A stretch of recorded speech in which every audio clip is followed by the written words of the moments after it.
A little bit too early for me. There you go. I'm up. Sorry about the lighting. I'm working on it. It will be fixed over the coming days. And hi, I'm here. Um, it's been a week and a day since I last stood in front of you, and I didn't stream yesterday because just took a day off, hung out with a good lady, and we just had a really nice time. And today I would have streamed earlier, but I had to get up and go for a COVID test. It's okay, nothing serious. I am having a procedure on Tuesday morning, so that's why I'm running late today. I had to go to the hospital, have a COVID test, and then yeah, this COVID test is that I can go and be anesthetized on Tuesday morning, but nobody's here right now, so I'll tell you more about it later. Anyway, so it looks like I am talking to an empty room, which is interesting. I suppose it's the same as all the voices in my head, so I'm going to have a Satsuma. Cheers. I hope everybody's good. Let me just check if everything is all okay. Bear with me. Because the other thing is that that's not Twitch, that's Twitter. Oh, I think Twitch actually did their thing just to really piss everybody off. All right, that shit's going on. Channel. There you go. And there I am. I am online. It's great. Okay. So nobody's still watching. This is quite incredible. Nobody's watching on YouTube or anything. So I'm just going to crack on with the show. Hi, my name is Marcus. Welcome to Sunday with Beer. No, sometimes it's Saturday with beer. Sometimes it's Sunday. I told you it depends on the soccer, but sometimes it also depends on what the fuck's going on in my life. So what am I going to talk about this week? I've got a couple of things, actually. I want to talk about, I started playing... So thanks to Xbox Games Pass, I started playing a couple of games that I didn't expect to play, and I'm really quite enjoying. One I knew I'd enjoy. It's been a time suck for me since 1995.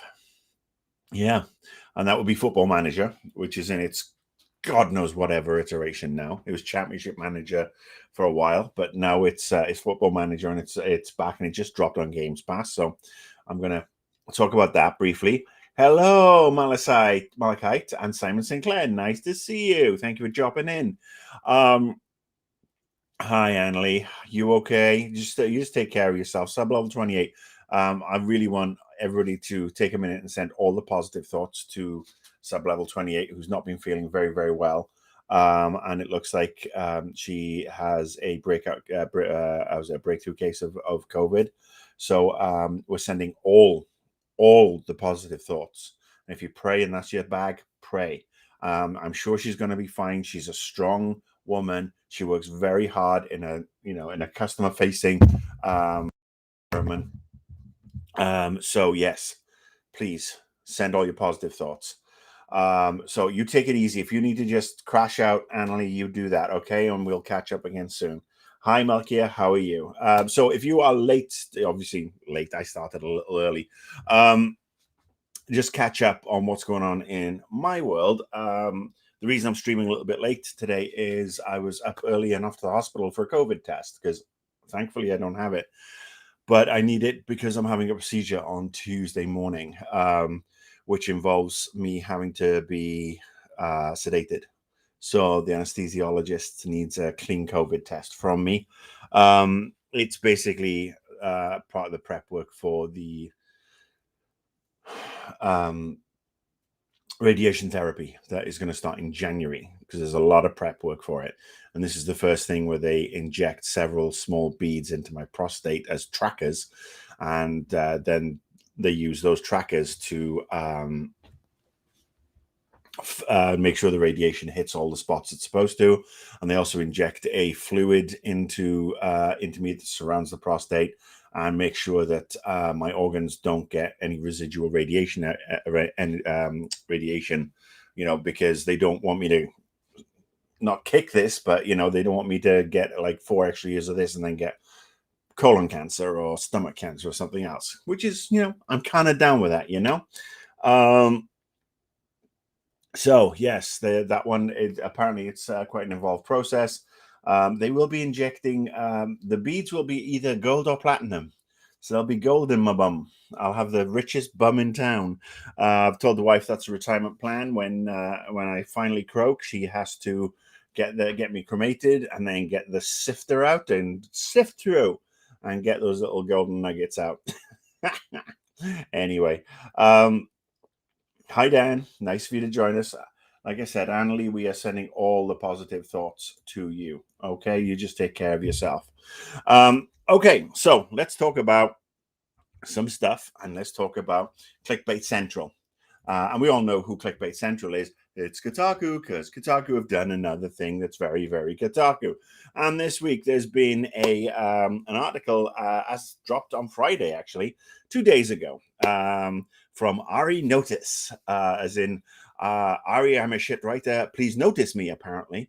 And that might be a bit unfair. It may be that the taskmasters at Kotaku are still saying make shitty clickbait headlines and make shitty clickbait articles, and people are trying to earn a living.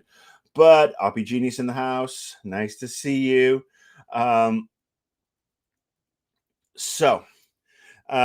Yes, they did this, and I'm sure you've seen this. This has been everywhere. That Sony officially released the PlayStation 5 a year ago, and it sold about 13 million units, which is great. Obviously, it's still very hard to get one. As you know, I was very lucky to get one a couple of weeks ago. Woohoo! And then on the PlayStation blog on Friday morning, the boss Jim Ryan of boss of PlayStation basically shared the top 10 most played PS5 games of the console's first year. Now, understandably, games like Fortnite is at number one, and basically the full list is Fortnite, Call of Duty Black Ops, FIFA 21, NBA 2K21, Assassin's Creed Valhalla, Destiny 2, MLB The Show. Spider-Man comes in at number 8. Number 9 is Demon's Souls, and number 10 is NBA 2K22. Now, to me, that shows that there is a nice wide variety of games are being played on the PlayStation 5 since launch, with a heavy leaning towards multiplayer capability, which is, valuable information for people who make video games, because it's like, what? The online side is going up and up and up, and that's why we need to do this. I mean, even games like Assassin's Creed Valhalla have multiplayer component, whereas Spider-Man Miles Morales doesn't. Now, with regards to this story, it could have gone with a headline, something like, oh, top 10, most played games on PlayStation provide really interesting and diverse look at gaming tastes. But no. Here's the title. PS5 owners don't play Sony's first-party games. And of course, they clicked that, they tweeted that out, and like the clickbait it is, it got so many people riled up. People were tweeting like, "Oh, screw you, this is clickbait," and there's like 180 comments on this article, and it's just bollocks. And again, I've spoken about this now.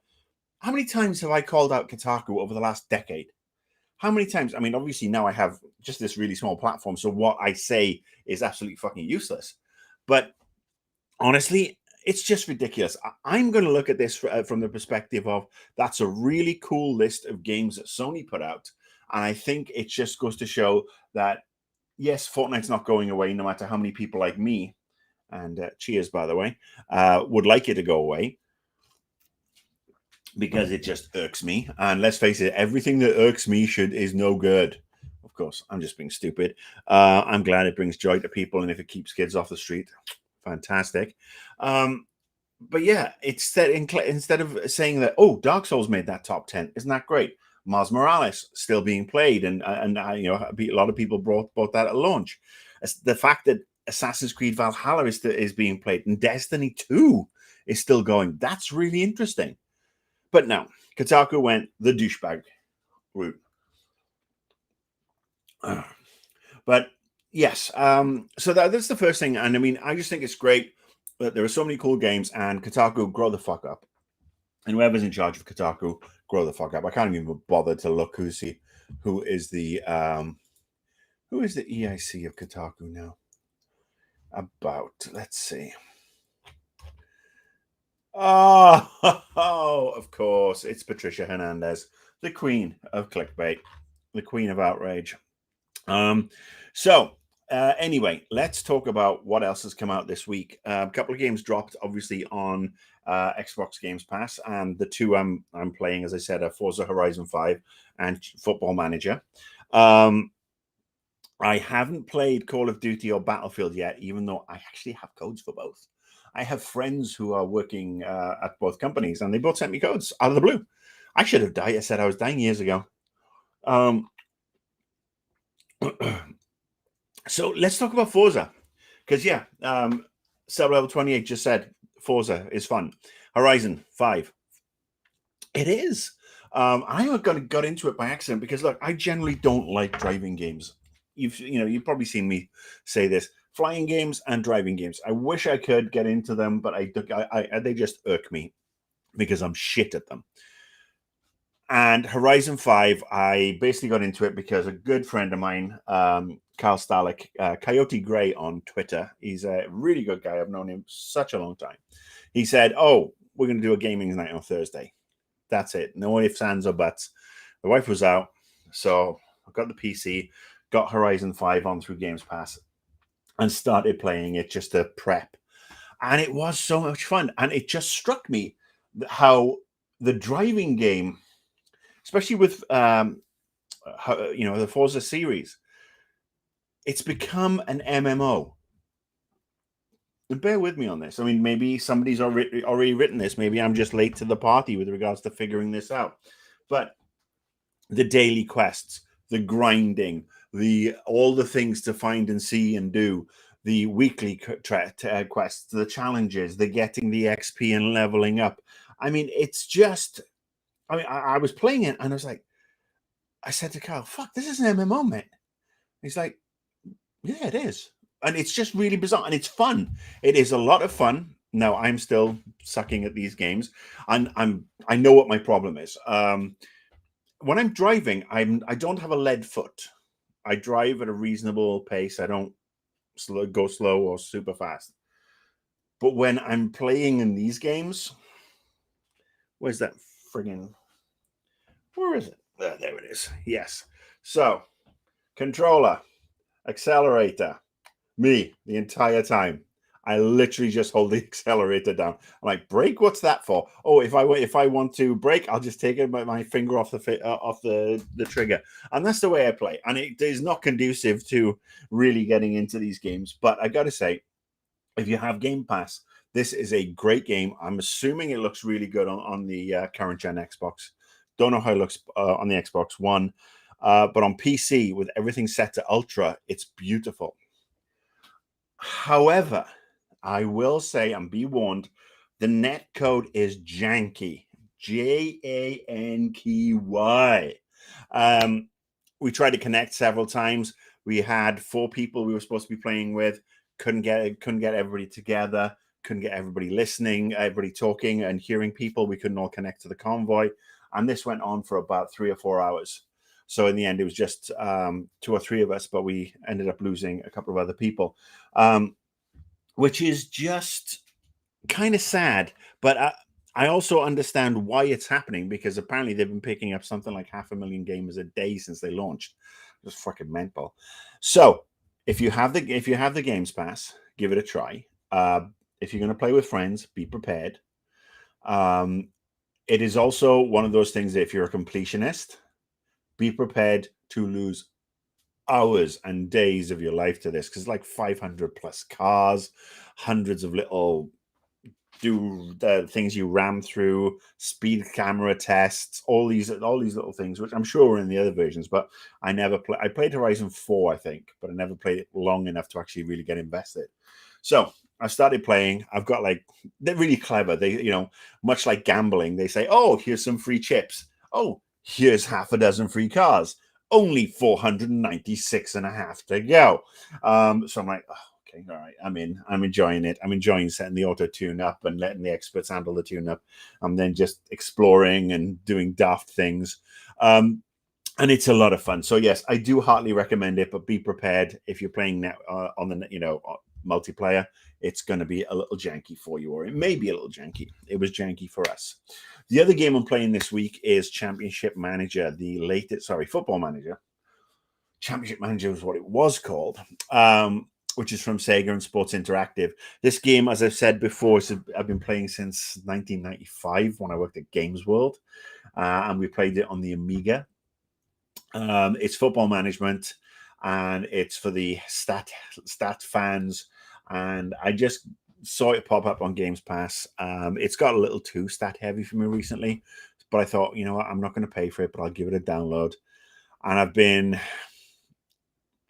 playing it for about 3 days, and I've probably put about 16 hours in 3 days, maybe more, in between appointments. And I'm loving it. I am loving it. Ray Padilla will be happy to know that I'm playing as Liverpool, and that's Raypad TV down there. He will be happy to know that I'm playing as Liverpool, and with the same squad, with the exception of one player. I bought one player, and I'm currently 10 points clear at the top of the league after something like 14, 15 games. The one player that I bought for $141 million, I literally wiped out my entire transfer fund and blew my wage structure wide open. With the backing of my board of directors, by the way, was Erling Haaland. And he has repaid my faith. He's got 25 goals already, and I think it's like maybe November going into December now. It is in December because they just played a game on my virtual birthday where we beat Newcastle 5-0. High point for me, beating Man United 5-1. I will say the great thing about this version of Football Manager is they've toned it down a little, and you can turn off and on, made it more customizable. You can turn off more of the stats. You can delegate more of the things, which really were becoming a little bit too bothersome. If you were a total stat nut, you can get invested and go down that rabbit hole. If you're like me, you like to sort of like step back, look at the stats, put the bids in for the players, scout the players that you want, build your own formation, set the training, and then really just focus on that side of it. It's great. So, yes. But ironically, Ray, I haven't played Man City at all yet. So I'm guessing those are going to be games that are almost back-to-back with the way the season works. So, yes, Football Manager. It's fantastic if you like footy. It is a little glitchy. And the version on Games Pass is obviously the American-centric version, which is I don't like. Because it doesn't let you start your fantasy draft in any other league bar the US one. And with all due respect to MLS, why would I want to? I don't know anything about MLS, so I'm not belittling it. I would just rather start with the Premier League. Simon Sinclair says, yes, it's football crack, Football Manager, gaming crack. And it's great. It's fantastic. RP Genius says Horizon is the best racing franchise out there. Always rewarding, makes doing nothing fun. Yeah, I mean, it's literally the gift of any game where you can just drive around and dawdle and find some things and just explore and go, oh, that's cool. Or you see something, it's like, oh, I can't get to that yet. How do I get to it? Like they put one of the boards you have to break on top of a building. So you're looking for the access with regards to making a jump. Yeah, it's a very, very good professional looking game. I wish the avatars were, if I could make the avatar a little bit more like me. Same with Football Manager, actually. But the photo things just don't look good. Okay, so what else am I going to talk to you about today? Bear with me. Oh, all right. Disney Plus Day was Friday as well. Disney Plus Day 2. Now, this is the fun. This is where we have some real fun. We talk about fanboy and fangirl, nerdy stuff. Marvel, Star Wars, Pixar.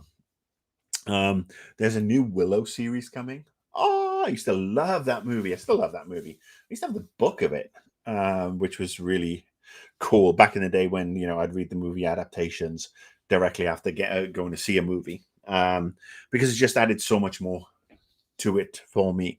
But yes, Willow is getting a series. Love that. Moon Knight Oscar Isaac. We got a sneak peek of that.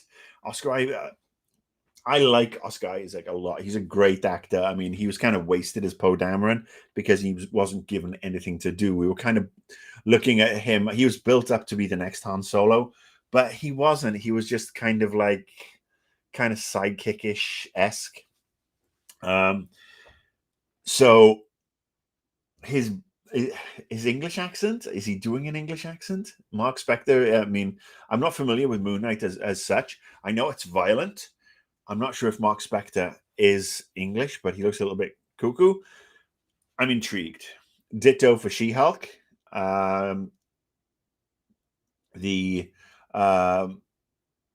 young lady, I can't remember her name, who was in that BBC show, Orphan Black. And I'm sure somebody will correct me. Probably Raypad. He's probably Googling it right now.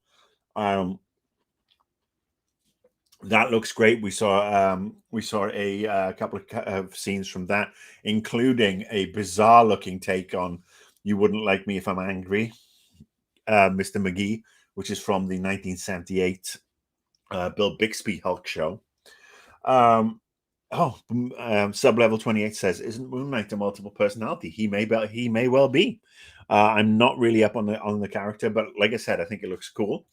Hawkeye is coming November the 22nd, I believe, and that's perfect because it's just in time for Christmas, and it's a Christmas show. And Tatiana Maslany, that's right, her name.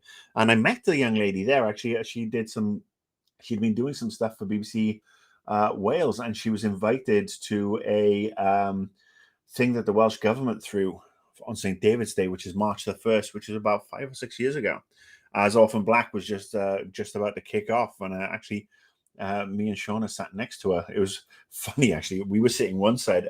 She was sitting on one side of us, and we were chatting, and she was really, really sweet. Tiny little thing. And then the other side of me was Ioan Gruffudd, who, another famous Welsh actor, who was Mr. Fantastic in the first 2 Fantastic Four films. So, yes, that was a fun day, actually. Sorry, I'm eating. I need to eat. I'm having some orange. I'm being healthy. No more M&Ms and shit like that. Orphan Black is indeed an excellent show. So, Hawkeye looks really great. Kate Bishop's being introduced. They obviously show that one sequence where they steal a car, and if you haven't seen it, all this stuff is actually available on Disney Plus now. All the reveals, they're all up on Disney Plus. But it's a really great action sequence. I'm not going to spoil it. I am totally up for this one. I am one of those people, and I can't understand why more people don't like Hawkeye, either in the cinematic universe or on the comic book. I really like Clint Barton. Yes, he can be an asshole in the comic book, not so much of an asshole in the MCU, but he's always been one of my favorite characters. The guy basically has really good aim and really good eyesight. That's his superpower.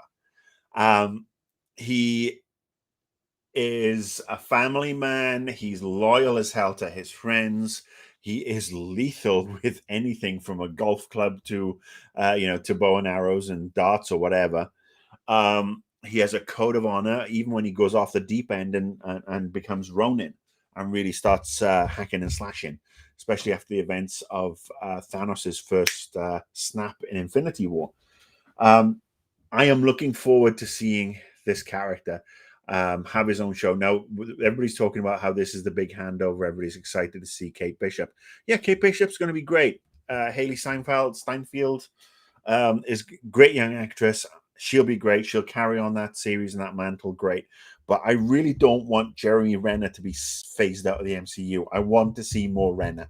I think the guy is charismatic. He's a funny actor as well. You can drop a one-liner like anybody. I think he gets a real rough deal of it. So yes, I'm team Jeremy Renner. We talked about She-Hulk. Obviously, they've done the book. They talked about the book of Boba Fett, which is the Mandalorian spin-off.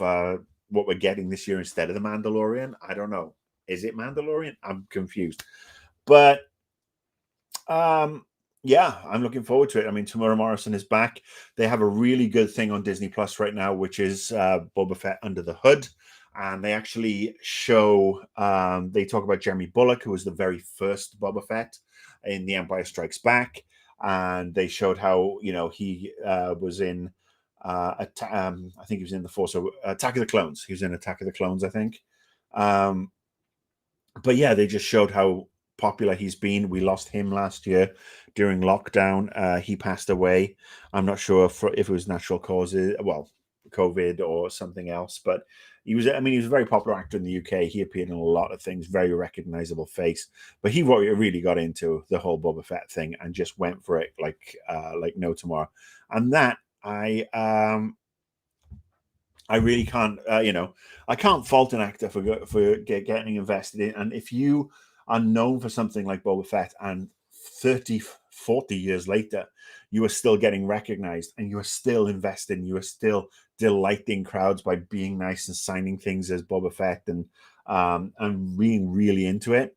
That is amazing. I can understand how actors get really, really tired about that. It's like, oh, I am not this character. I am an actor. And I understand. But there are some actors who played a character. I think he played the character for like 6 minutes of screen time, all told, maybe 5 or 6 lines. And he committed to it, and his movements and everything under the mask, nobody knew it was him. And he committed to it and stuck with it and enjoyed it and enjoyed the fans' love for it for the next 39, 40 years. And then you have some people like the likes of Christopher Eccleston, who basically paid Doctor Who for 1 season and then say, oh, I don't want to be typecast, I'm off, blah, blah, blah. And then starts bitching and moaning about, oh, I don't want to be in the 50th, I don't want to be in the 60th anniversaries, I don't want to work with Russell T. Davies, blah, blah, blah, blah, blah. This is the same guy who bitched and moaned about being Malkeith in Thor: The Dark World, and bitched and moaned about being the bad guy in Gone in 60 Seconds. Christopher Eccleston is the guy who bitches about everything. Insanely talented actor. Really, really good actor.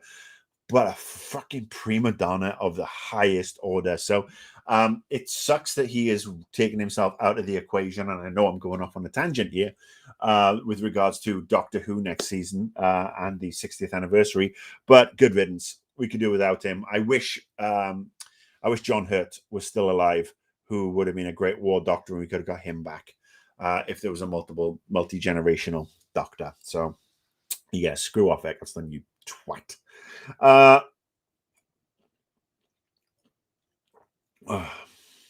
Malachite says, doesn't Loki's actor also hate the role? Tom Hiddleston. I don't think he hates the role of being Loki. I mean, if he did, I don't think he would have signed up for all the Thor films and the Infinity War films and the series and just the newly announced. The newly announced Loki season 2, which we're getting. Interestingly enough, they didn't announce season 2 of WandaVision. So it'll be interesting to see what happens in the Multiverse of Madness with Doctor Strange, which is actually having a whole bunch of reshoots in and around LA right now. They've got 6 weeks of reshoots, 6 days a week, dotted around the LA area. So I'm going to keep an eye out to see if anything pops up on social media. And who knows, I might go down and say, what's up, Benedict? Because that'll be just fun to see. But yeah, why no WandaVision? What happens to her in the Multiverse of Madness? I don't think he's sick of the role. I think, again, he's enjoying it. I think he knows that it's paying him a shit ton of money and giving him really, high exposure. And it allows him to do a lot of other things that he wants to. He did The Night Manager, and he's done other things. I know the one person who did seem to be kind of pissed at his role and didn't want to come back, which is why he was glad his character was killed, was Idris Elba as Heimdall. He did bitch and moan about being in Thor 2 in Thor 3? No?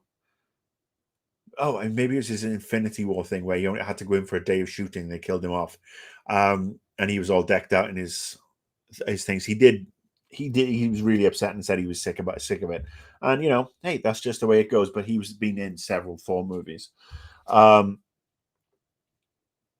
So yes, so going back to Doctor Who for a second, Sublevel 28 says we need Paul McGann. I'd love to see Paul McGann back. He needs some Doctor Who love. He hasn't really had anything other than a prequel sort of thing, video episode. So I would love to see the BBC take care of him. Now, obviously, if you are interested in Doctor Who and you like you like kind of like what I'm talking about and want to know exactly what's going on with regards to stuff I talk about and shit, there is a podcast out there called The Lonely TARDIS. And that podcast is a one that I partake of with two other great guys who are Doctor Who fans, Dali Domofsky and Sean Norton. And we record that either on Monday or on Tuesdays after Doctor Who airs. Episode 3 of Flux airs tonight. So yes, you should tune in to see what we think. You can find the I've tweeted it out, but if you go to @lonelytardis.com, at the Lonely TARDIS on Twitter, just Google search it, you'll be able to catch up and stuff. I mean, I will give you my thoughts, quick and dirty, on Flux now. See how I'm segueing in all over the place. I'm just so flexible. And those lights are really bright. Hang on a sec. This is the lights on my TV screen. Ooh, yes, too light. Anyway, look at that. That's just terrible. Lights will be fixed, as I said, I promise. Doctor Who Flux, we're about to get our third episode, and I got to say, the first two episodes, shock and awe, I'm actually enjoying them. Chris Chibnall seems to have found his flow after 3 seasons. Not too preachy, keeping us on our toes, a lot of good things. Feels like old school Doctor Who, and of course, with a new companion in the TARDIS, joining Yaz, and he's a Scouser from Liverpool, and his name is Dan, and he's quite charismatic and fun. So I'm enjoying it. I am. Hopefully, this will continue. We only have 6 episodes. I hope they're great. I hope he reinstates my faith in Doctor Who before he fucks off at the end of the specials next year. I will say that his running of Doctor Who for the last 3 years has been an unmitigated disaster, and Jodie Whittaker, as a fine actor as she is, has deserved way better writing, as have the supporting cast. When you can only count on maybe 2 notable, as in good, episodes out of what has become, we're into a 3-season arc now, or 3-season run, and last season is pretty much all abysmal. That's a bad sign. So I'm looking forward to Russell T Davies taking over from him, and yeah, that's all I have to say about that. Okay, so I am going to open this up to questions. And the reason I'm kind of rushing right now is my darling wife has to leave for a work event in a bit. So I just want to hug and kiss her goodbye, because, when you've got the shit going on that I've going on, you like to have those little moments, which is why I'm kind of condensed. Raypad, I need to talk to you, by the way. I think, now, did you reach out to me or not? And you can confirm this and just ping me through Messenger.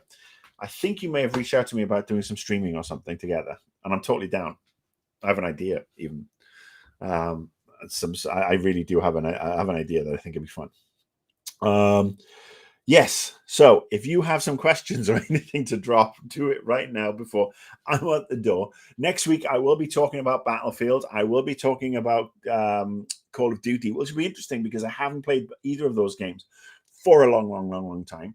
I will also be talking, more footy, but I'll be talking FIFA on the PlayStation 5. I'm getting a code for that, and I am going to play it because I want to see if they're making the same mistakes over and over. And we've obviously had this discussion in here, actually, on this show a few times with regards to where EA is going wrong with regards to overcomplication of what is essentially a very simple game. So I'm looking forward to that. We also have Skyrim Anniversary. That's dropped as well.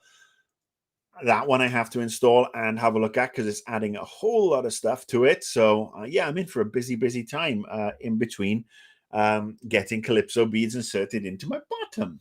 Calypso beads sound like something from Carnival or a really weird sex toy, but it's not. So, yes, the next few weeks are going to be interesting, but hopefully my December will be pretty free and clear of medical events, so I can actually do a bit of work, stream with you guys, play some games, celebrate my birthday where I turn 51, and my wedding anniversary, which will be my 9th. And of course, we'll have a holly jolly Christmas because it's my favorite time of the year. And I love how many places are already starting to decorate the fuck up. I might even decorate this games room so that we can have some Christmas action in here. It is my favorite time of the year. I fully respect Kwanzaa. I fully respect Hanukkah. My wife is Jewish. We observe it here. But Christmas is my jam, baby. It always makes me so happy. And when you get the revelation that it's the amount left of Christmases, you get this sort of like final thing that the amount of Christmases you have left are in the single digits because you know that's going to happen. It makes you love them even more. But no maudlinity today, and I've just invented that one as well. Oh, by the way, Simpsons, a very serious Flanders. Has anybody watched the first episode last week? It's their sort of like Coen Brothers Netflix pastiche. Very enjoyable. I'm looking forward to episode 2 tonight. All right. Questions.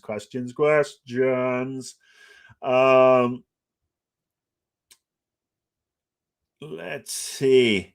RP Genius has finished the campaign for Call of Duty. I've seen some really heavy critiques of Call of Duty's campaign. John Walker on Kotaku, who's literally the only decent thing on Kotaku. He actually wrote a really interesting takedown of it, comparing it to the very first Call of Duty game with regards to how it's all been treated.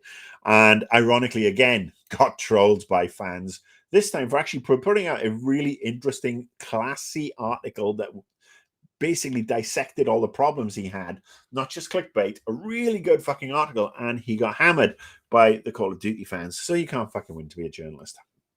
So yes, I'm going to try that. I'm going to try Battlefield. We'll see what happens. So, any more questions, my good people? Because I have to get out of here and go snog my wife. Any thoughts, says Malachite, on the is it Malachite or Malachite? I don't know. Any thoughts on the upcoming DLC from for Kingdoms of Amalur? No, none whatsoever. Sorry. No, I haven't played it. I haven't played Kingdoms of Amalur. Or if I hang on.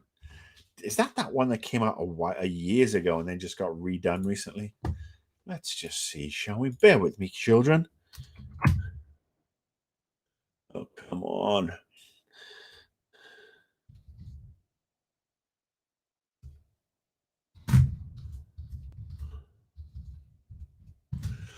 Kingdoms of Amalur. Oh, yes, right, yes. Played that the first time it came out. Couldn't stand it. Played it on the Xbox 360.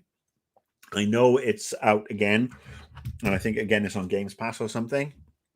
I might give it a go, maybe over the holiday season when I've got hopefully a little more time.